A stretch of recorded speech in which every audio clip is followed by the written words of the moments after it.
안녕하세요. United Cultures of Canada Association UCCA의 한국 커뮤니티를 위한 정신건강 베이직 불안, anxiety 워크숍입니다. 오늘은 아주 짧은 영상인데요. 불안에 관해서 여러분께 소개하고 정보를 나누는 그런 시간을 갖도록 하겠습니다. UCCA 협력 닥터 폴리철라 박사가 이 내용을 준비해 주셨고요. 심리학 박사십니다. 그리고 저는 한국 커뮤니티 에듀케이터로 일하고 있는 준 미련리입니다. 만나 뵙게 돼서 반갑습니다.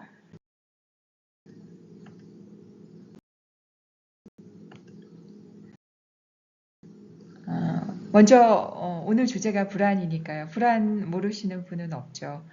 불안은 불확실한 어떤 결과가 있는 상황이나 사건에 대해서 염려하고 걱정하고 뭐 이런 어떤 두려움의 느낌인데요. 사실 불안이나 스트레스는 우리 일상생활 하는데 자연스러운 반응이죠. 정상적인 부분이라고 해도 과언이 아니에요. 때로는 이 불안 걱정이 없으면 미래를 뭐 준비하거나 대비하는데 어려움이 있을 수 있죠. 그래서 적정한 스트레스와 불안은 우리 일상생활에서 뭐 없을 수 없고요. 때로는 긍정적인 역할도 합니다. 오늘 이 시간에 다루는 불안장애, 불안은요, 과도하게 예민하고, 과도하게 걱정하고, 과도하게 경계하고, 이런 것들을 이야기한다는 것을 먼저 말씀드릴게요. 그래서, 과도하게 또는 지속적으로, 그래서 이것을 내가 어떻게 개인이 통제할 수 없는 상황, 그러면 일상생활에 불편과 고통이 따르기 때문에 이것은 정신건강 장애가 될 수 있다. 이렇게 소개하겠습니다.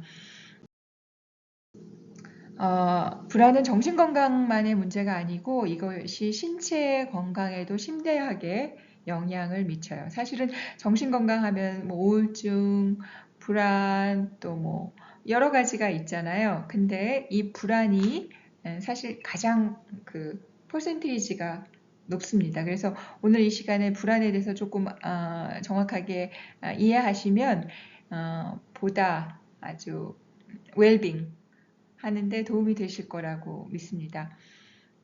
신체 건강에 어떻게 영향을 주는지 뭐 여러분 다 경험이 많으실 거예요. 갑자기 뭐 걱정하고 불안이 계속되다 보면 뭐 손도 떨리고요. 소화도 안 되고요. 심한 경우에 땀이 난다거나 현기증, 어떤 분들은 뭐 심장 박동이 막 빨라지기도 하고 심장이 쪼그라드는 것 같기도 하고 심한 걱정이 휩싸이다 보면요. 불안은 두려움보다는 훨씬 오래 지속되는 그런 감정, 느낌이에요. 그래서 두려움이 어떤 현재 순간에 갑자기 들어닥친 위험, 그런 거라면 불안은 또 미래, 막연한 어떤 위협에 대한 걱정이라고 할 수 있습니다. 그래서 불안이 높은 경우에 우리 일상생활에 많은 영향을 미쳐서 삶의 질이 낮아지고, 그래서 제가 그냥 막연한 느낌일 수 있다고 말씀드렸는데 이런 공포가 크다 보면 본인이 어떤 큰 대가를 치르더라도 그 상황을 피한다거나 그 사람을 어떤 그 특정 장소를 피한다거나 어떤 상황을 맞닥뜨리지 않는 경향이 있어서 큰 피해가 있다고 말씀드릴게요. 불안과 두려움 어떤 차이가 있는지 잠깐 좀 살펴볼 텐데 두려움은요. 이렇게 딱 예를 들면 더 빠를 것 같아요. 갑자기 여러분이 등반을 하시는데 갑자기 어두워졌어요. 산속에서 그런 경우 있는데요. 굉장히 위험하다고 하는데 왜냐하면 산속에서는 아주 갑자기 어느 순간 아주 칠흑 같은 어둠이 오는 경우가 있어요. 그랬을 때 이 엄습하는 두려움 그걸 한번 생각해 보시면 정말 두려움이죠. 이건 막연한 두려움이 아니에요.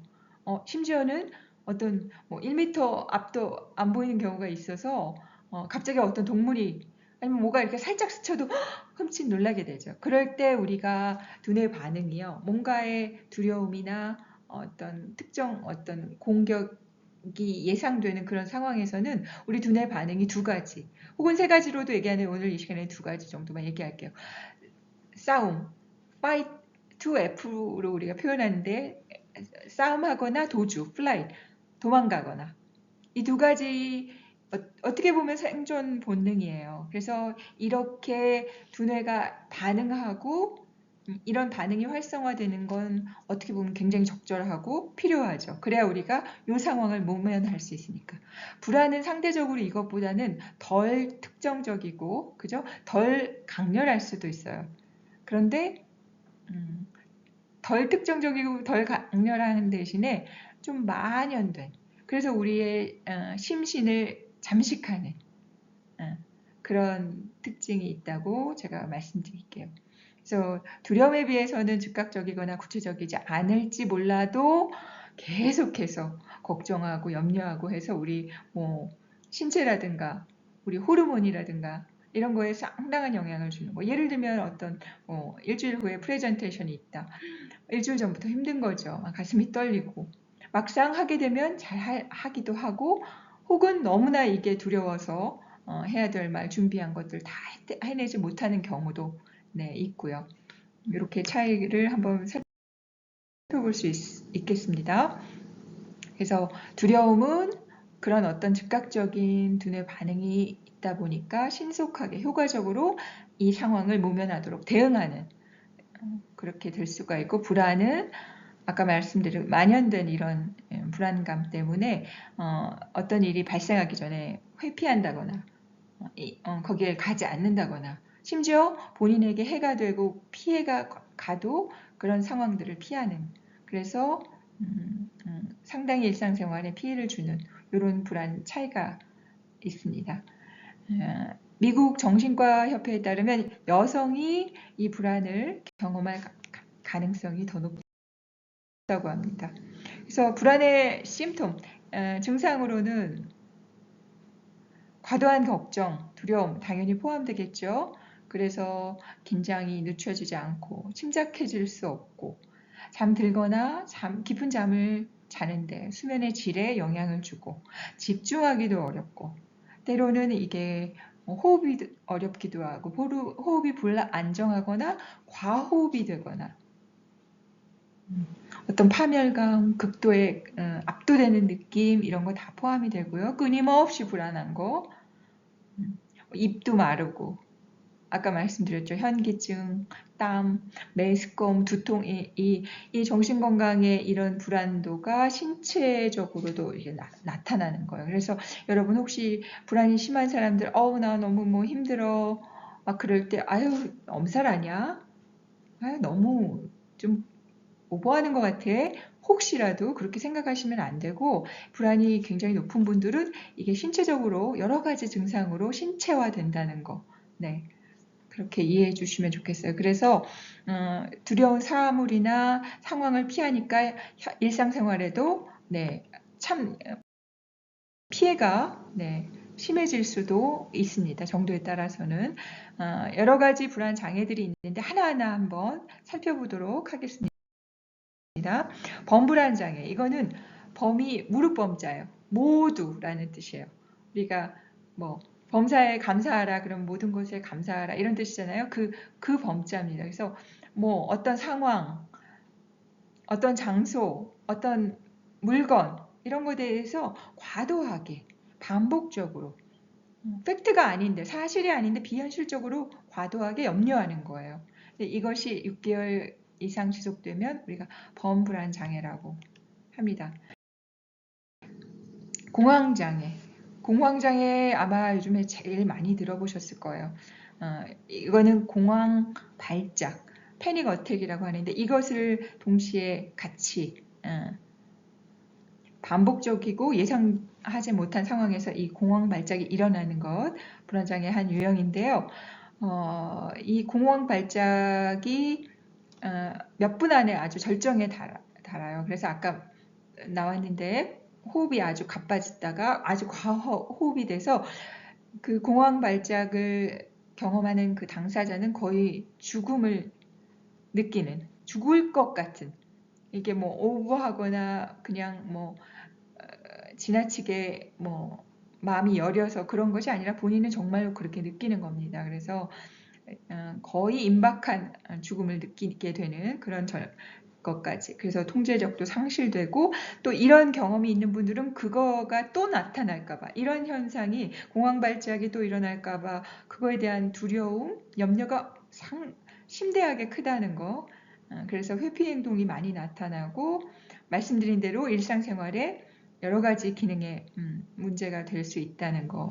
그래서 공황장애는 쇠약해지는 상태가 될 수 있지만 치료할 수 있고 약물에 대한 두려움 또 부작용 이런 염려가 예전에는 많았는데 요즘은 상당히 약물 효과가 있고 부작용이 없는 것으로 그렇게 나타나고 있으니까 꼭 전문가 상담을 권해드리고 있습니다. 사회불안장애, 사회공포증 다 이렇게 예상되시죠? 사회적 상황, 사회적 관계를 맺는데 어려움을 느끼는 거예요. 심지어는 공포까지도 느끼는 거예요. 그래서 아까 프레젠테이션 준비할 때부터 어려움 겪는 것도 말씀드렸지만 그런 상황이 예를 들어 됐다. 얼굴이 붉어지고 준비된 것도 잘 못하고 심장이 막 떨리고 그래서 목소리도 막 그렇게 된다든가 사람 눈을 제대로 마주치지 못한다든가. 사회적 불안장애는 일반적으로 유년기 후반에 시작되는 경우가 많다고 하고 극도의 수줍음. 여기서 잘 여러분이 정도를 생각하셔야 해요. 한 10명 중에 6명 정도는 다 본인이 수줍다고 말씀하세요. 그래서 수줍은데 나 그런 건가? 그렇지 않아요. 대부분은 그런데 과도한 거.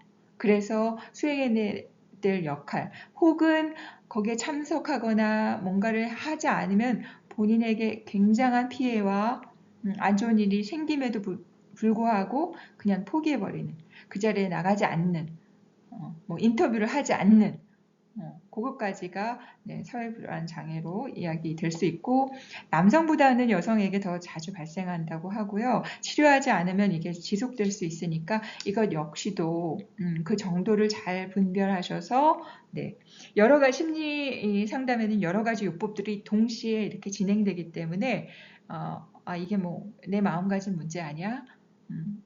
내가 좀 정신 차리면 되지 않을까? 내가 좀 마음 굳게 먹으면 되지 않을까? 혹시 여러분이나 가족분들의 이런 것에 해당되신다면 그렇게 생각하지 마시고 전문가를 좀 마음 가볍게 도움을 청한다는 마음으로 전문가 도움을 받기를 제가 권해드립니다. 강박장애 이것도 많이 들어보셨을 거예요. 요즘에 이것도 정도의 차이가 있지 아주 심한 경우 이렇게 강박장애라는 표현을 써서 한 유형이 되지만 아주 지나치지 않아도 조금씩 이런 것들이 있는 개인들이 많이 있기 때문에 이거는 원하지 않는 생각, 두려움 그래서 이것이 집착이 되고 강박이 돼서 여전히 마찬가지로 일상생활에 약간 피해가 되고 하루 한 시간 이상 예를 들어 어떤 집착이나 강박 때문에 그 일을 계속하고 있다거나 이럴 때 이런 유형에 속한다고 할 수 있습니다. 예를 들어 세균이 들어와서 그냥 뭘 할 때마다 손을 씻느라고 손 씻는 시간이 상당하고 심지어 그 손세제를 계속 사용하다 보니까 손이 막 그냥 피부가 헐고 그런다든가 청소도 깨끗하면 좋죠. 그죠? 근데 그게 지나쳐서 생활 공간을 아주 협소하게 여기만 막 다니고 그 넓은 집을 그냥 사용도 못하고 있는다든가. 그죠?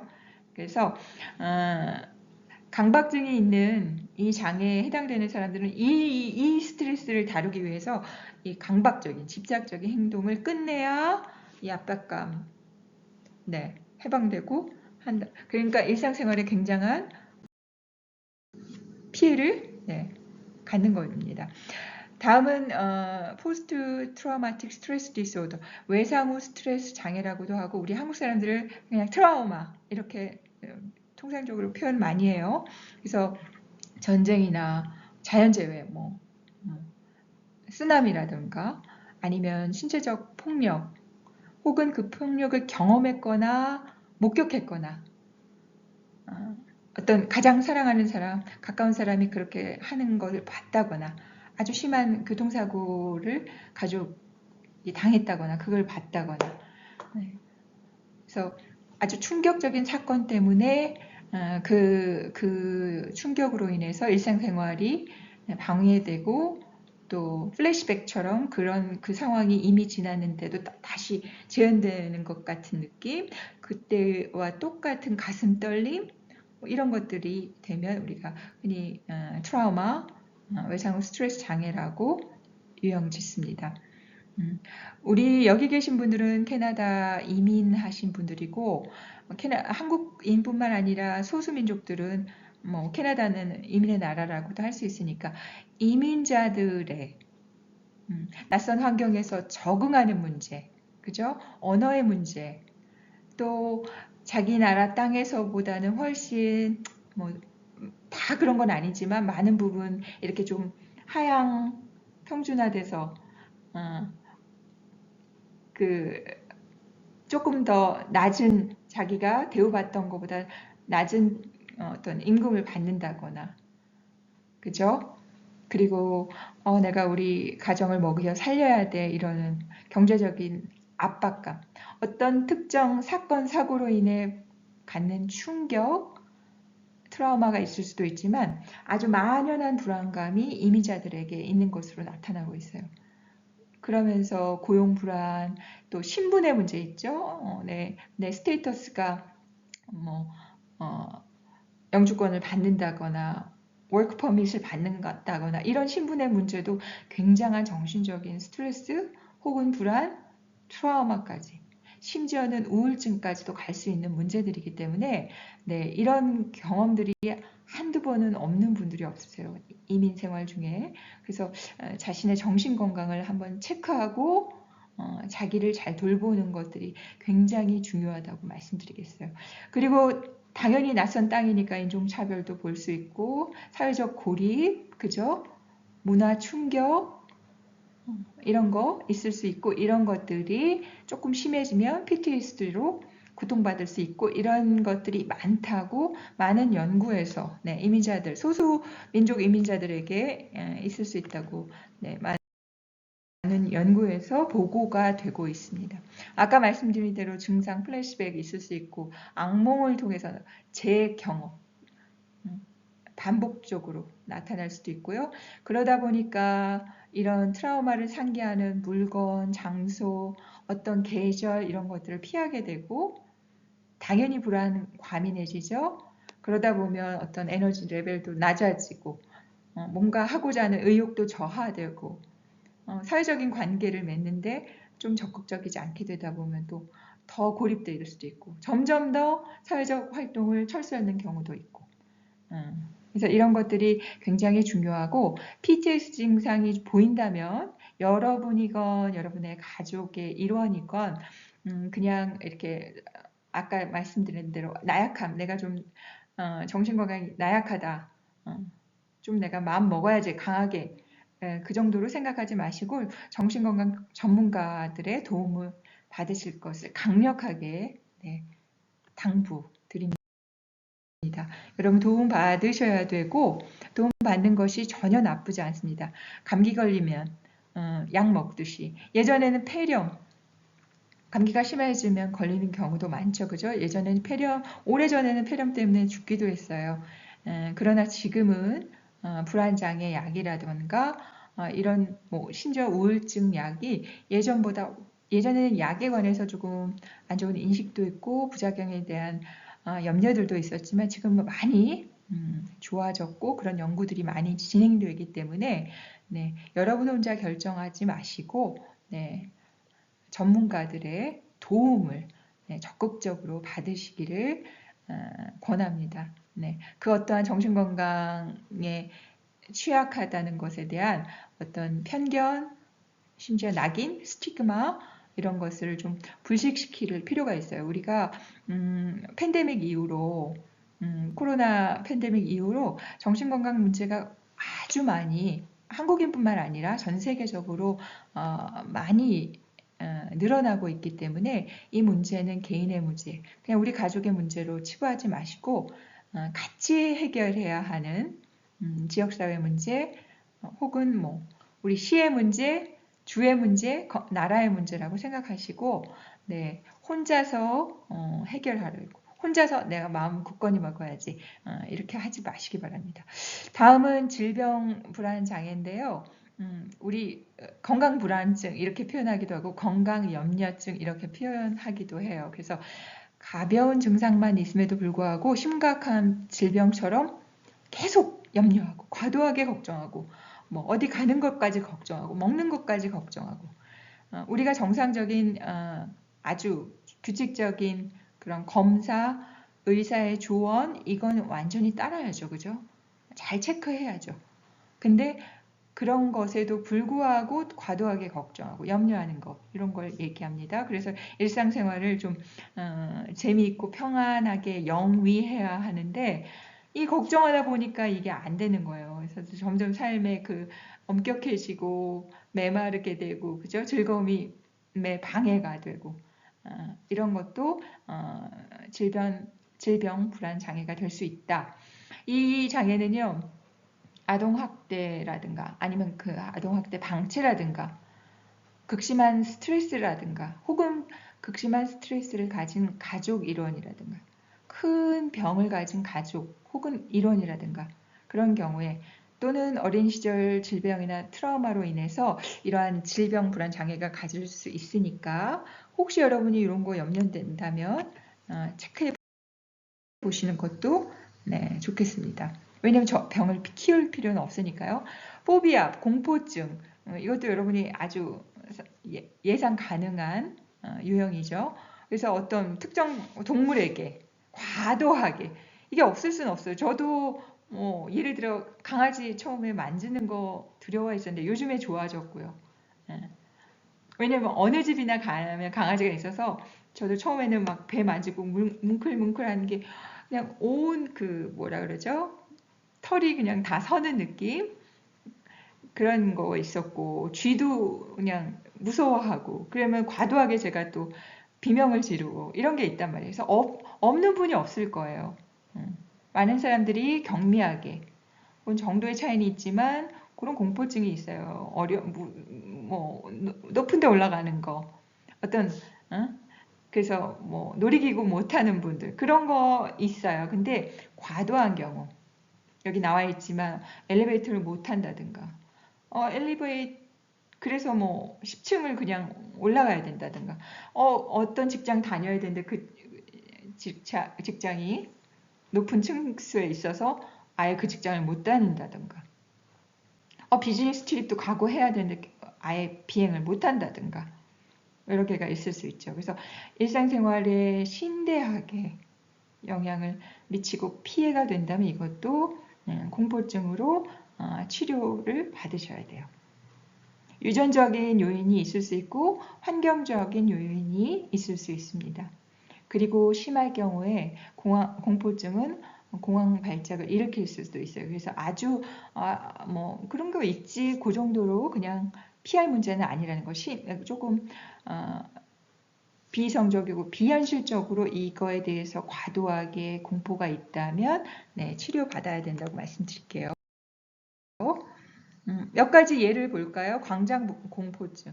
그래서 이거는 어떤 뭐 쇼핑몰이나 아주 혼잡한 지역에서 이렇게 느끼는 두려움이에요. 폐소 공포증은 아주 반대로 어떤 협소한 곳에서 밀폐된 공간에서 막 숨이 안 쉴 것 같은 그런 두려움. 뭐 개 공포증이 있을 수 있고요. 뭐 높이, 고소 공포증, 비행 공포증 여러 가지가 있을 수 있습니다.